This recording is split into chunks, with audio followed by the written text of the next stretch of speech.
What is a gate valve? A gate valve is a valve that operates by lifting a barrier, or a gate, out of the fluid pathway.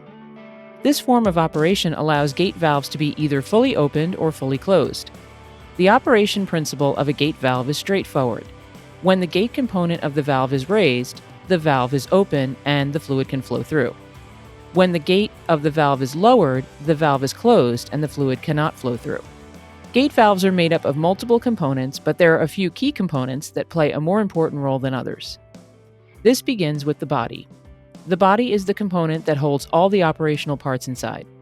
Next is the gate. The gate in the gate valve is what provides efficient sealing and blocking of fluid flow and is attached to the stem. The stem is responsible for raising or lowering the gate. The stem is connected to the hand wheel, which, when turned, raises or lowers the stem and therefore raises or lowers the gate. The bonnet attached to the body provides coverage for the internal components of the gate valve and provides closure to prevent fluid leaks. A gate valve comes in multiple designs and types, but all types work in a similar way.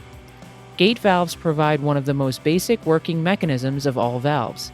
They can be a great assistance to providing fluid flow control in oil and gas, pharmaceuticals, manufacturing, automotive, and marine. If you like this information on gate valves, please like this video and be sure to subscribe to our channel for more information on industrial products and processes. For information about Radwell, visit us on the web at radwell.com or connect with us on social media. Thanks for watching!